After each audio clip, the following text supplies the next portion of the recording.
마태복음 20장 25절에서 24절에서 28절까지의 말씀.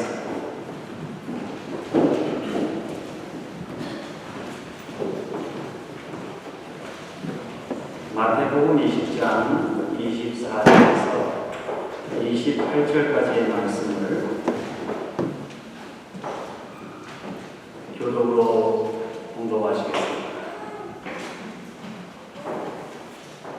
열 제자가 듣고 그 두 형제에 대하여 분히 여기거늘 예수께서 제자들을 불러다가 이르시되 이방인의 집권자들이 그들을 임의로 주관하고 그 고관들이 그들에게 권세를 부리는 줄을 너희가 알거니와 너희 중에는 그렇지 않아야 하나니 너희 중에 누구든지 크고자 하는 자는 너희를 섬기는 자가 되고 너희 중에 누구든지 부름이 되고자 하는 자는 너희의 종이 되어야 하리라.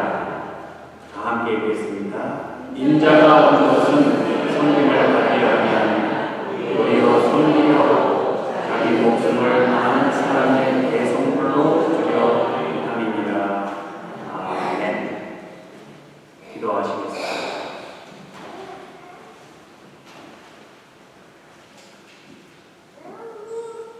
주님께서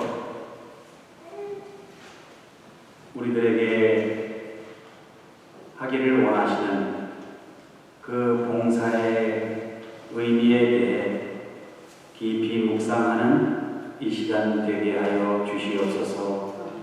예수 그리스도의 이름으로 기도드립니다. 아멘. 본문에서 예수님은 힘에 대해서 말씀을 하십니다. 힘. 힘이 어디서 나와요? 힘이 우리는 무력에서 나오는 것이라고 그렇게 생각할 수도 있습니다. 작게는 주목의 힘에서 한 나라의 군사력에 이르기까지 무력에서 힘이 나오는 것처럼 보이죠?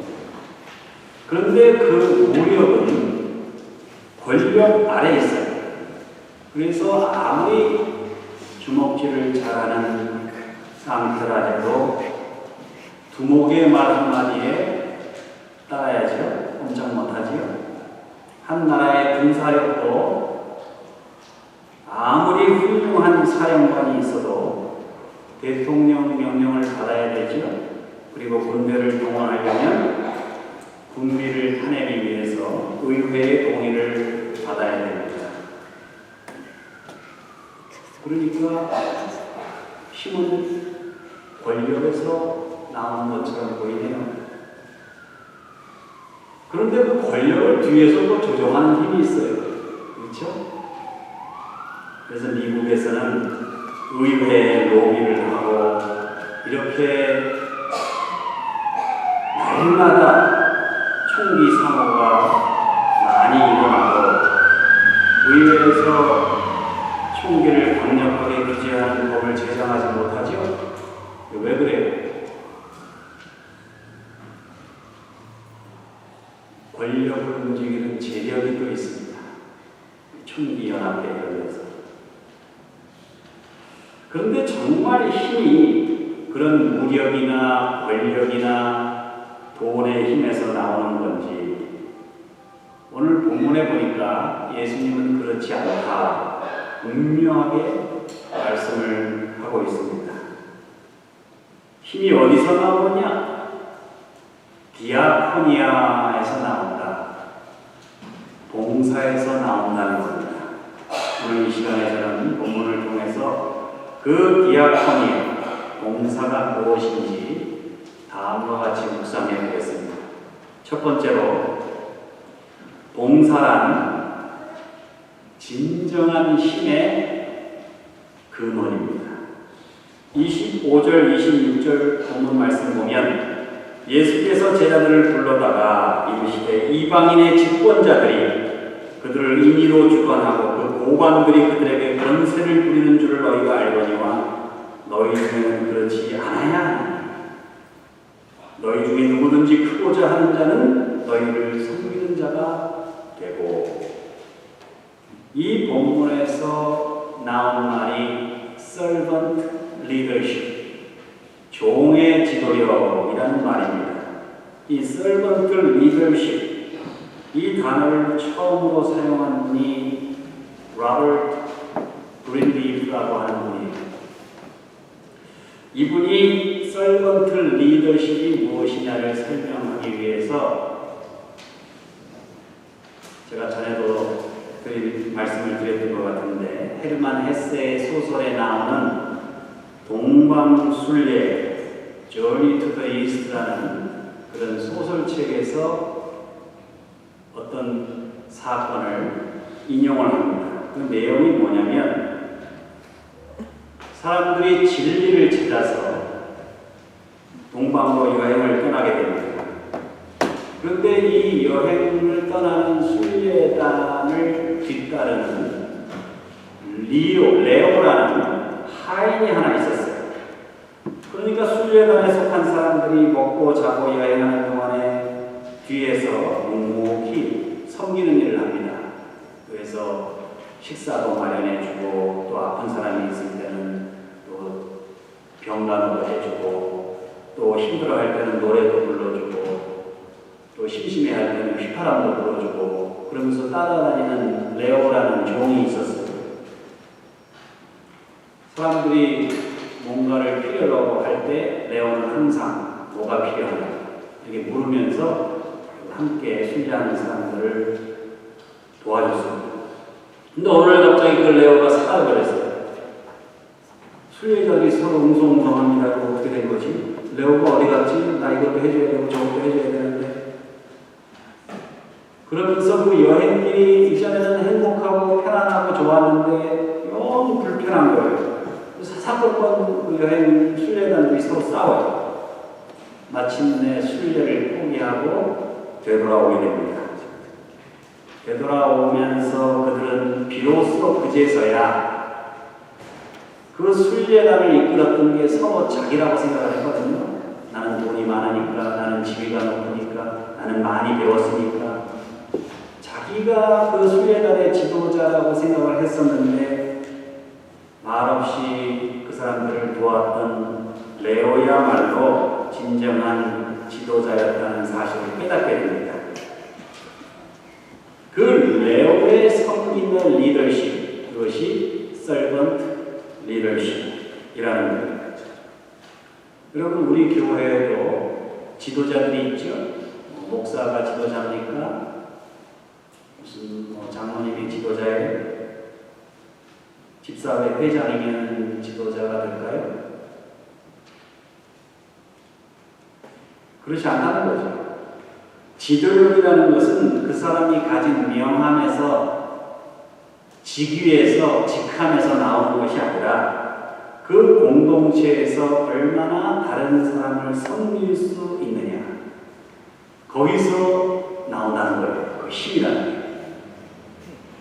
우리 교회에서 묵묵하게 주어진 일을 성실하게 감당하는 그 사람이 지도자요 그렇게 순수한 마음으로 하는 봉사에서 진정한 권세가 나온다는 사실입니다.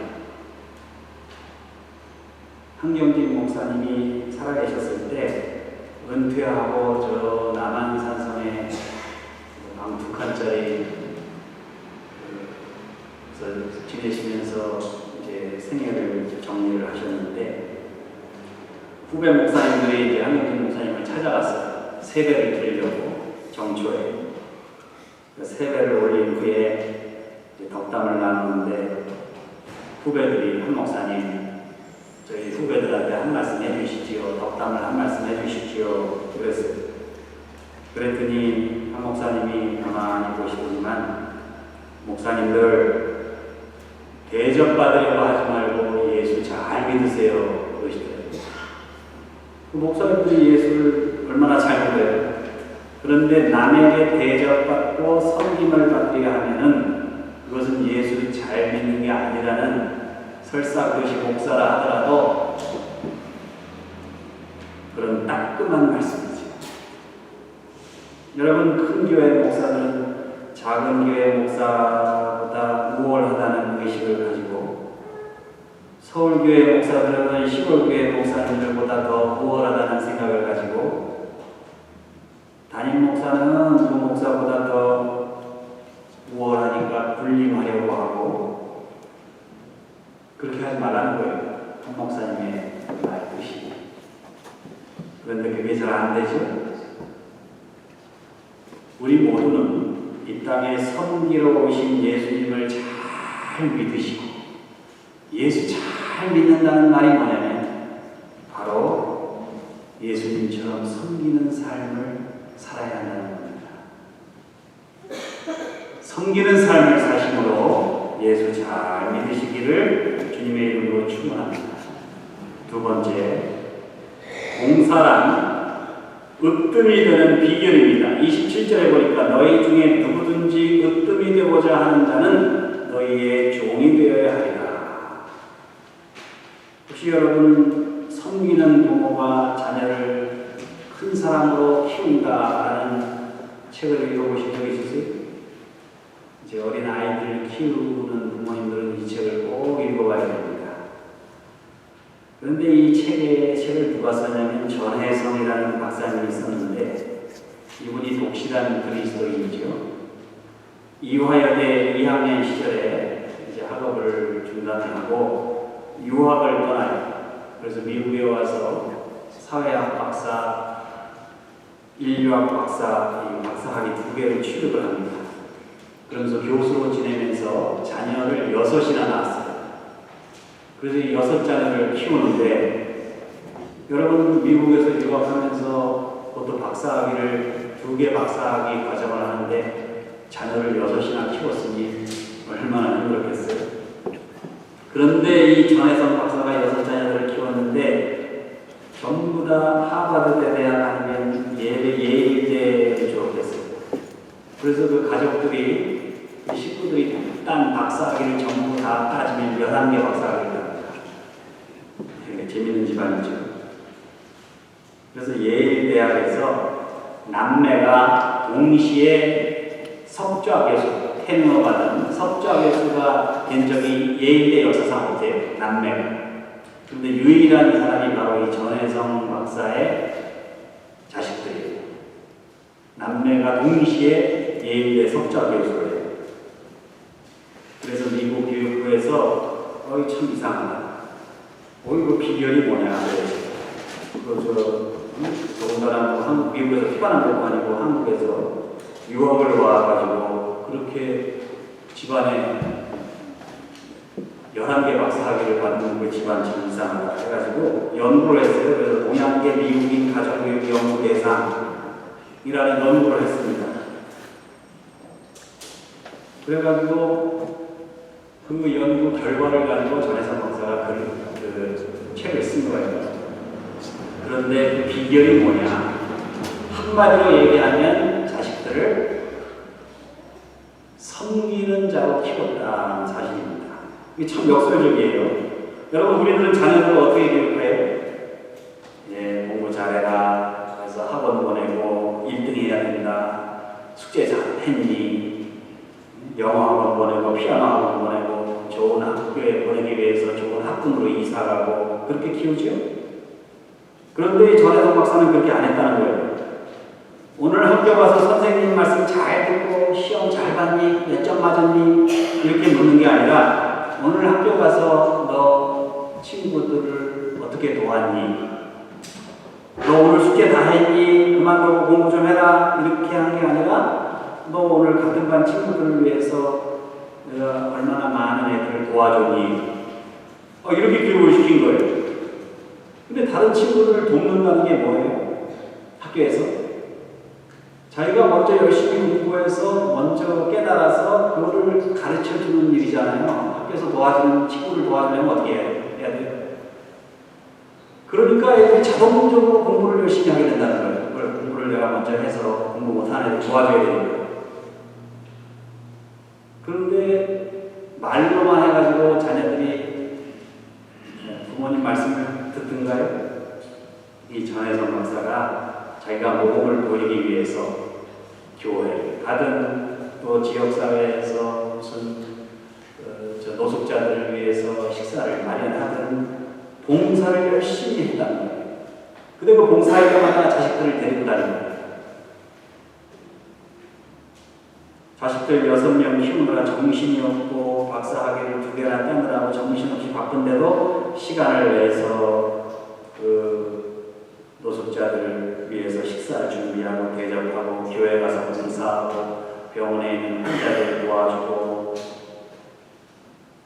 그랬더니 자식들이 그걸 그대로 보고 따른 거예요. 여러분, 우리 인간의 능력 이게 진짜 최대한 발휘될 때가 언제냐면 바로 남을 도울 때입니다. 그때 인간의 능력이 최극대화된다는 사실이에요. 그리고 덤으로 남을 돕는 과정에서 다른 사람들로부터 진정한 리더로서 인정을 받게 된다는 사실입니다. 그러니까 전혜선 박사가 그 책에서 강조한 게 뭐냐면 바로 남을 위해서 남을 돕고 남에게 베푸는 그런 과정 속에서 자식들이 지혜를 얻게 되고 그런 과정 가운데 재현히 성공은 뒤따르는 거라는 거예요. 오늘 본문 27절 말씀 보세요. 너희 중에 누구든지 으뜸이 되고자 하는 자는 너희의 종이 되어야 하리라. 이 말씀을 그대로 교육적으로 교육학적으로 실천을 한 거예요. 예수님의 말씀을. 그랬더니 자식들이 공부하라는 말 해본 적이 없대요. 세상은 섬김 받는 사람이 큰 자라고 유혹을 하죠.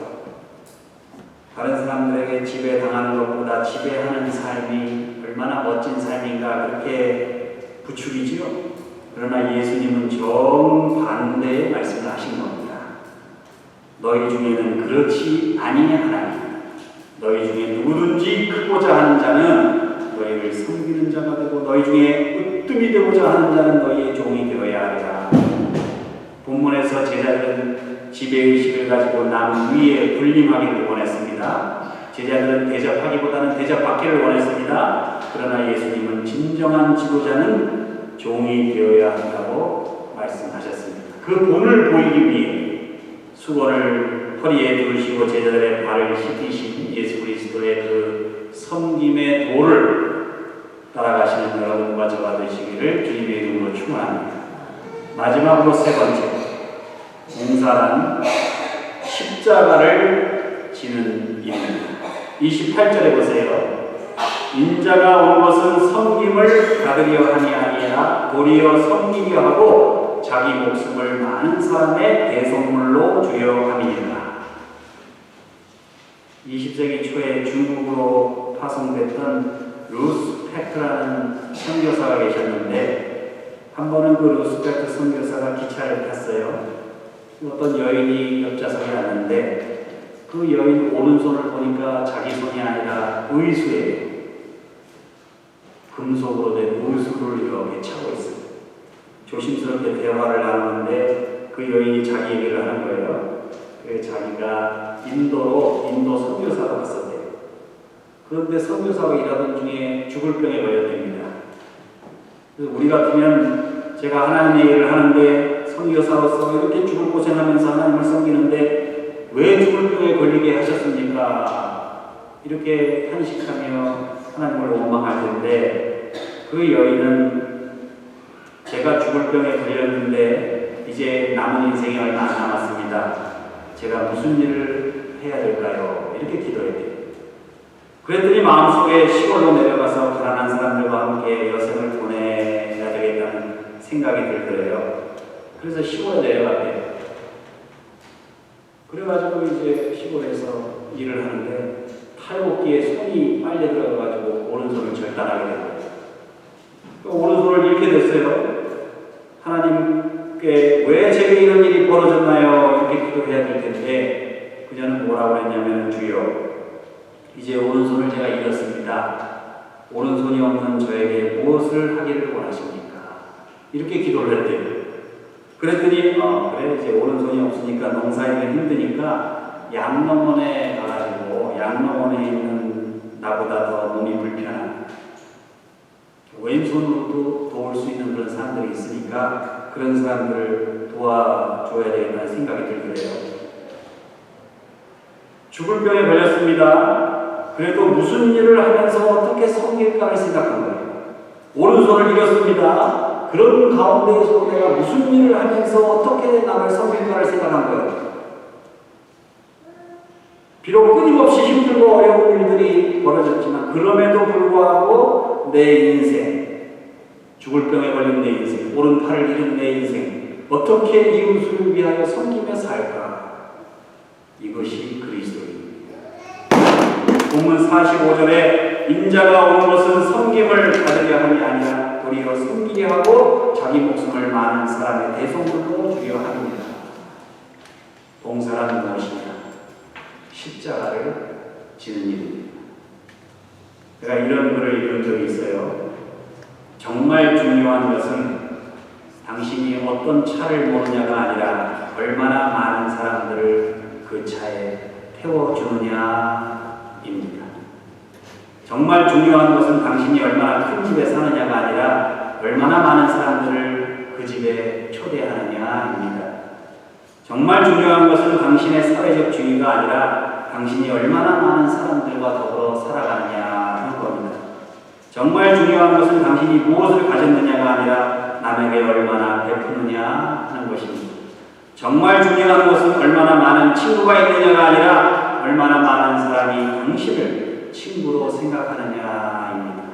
정말 중요한 것은 얼마나 많은 일을 했느냐가 아니라 얼마나 당신이 사랑하는 이들을 위해서 많은 시간을 보냈느냐 하는 것입니다.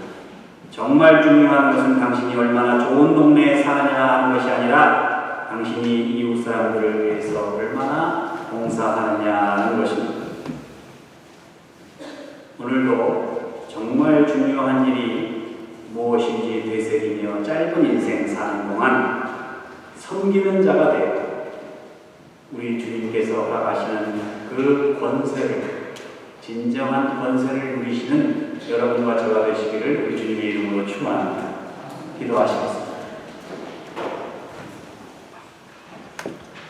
우리 주님께서는 남들이 하기 싫어하는 일을 하라고 하십니다. 주님께서는 더 힘든 일을 하라고 하십니다. 주님께서는 그렇게 힘들고 어려운 일을 하면서도 남모르게 하라고 하십니다. 그런 인생을 살다가 십자가를 지신 우리 주님처럼 저희들에게 주어진 내 몫의 패인 십자가를 지고 주님을 따르며 섬기는 자의 길을 갈 수 있는 저희들 되게 해 주시옵소서. 예수 그리스도의 이름으로 기도하옵나이다. 아멘.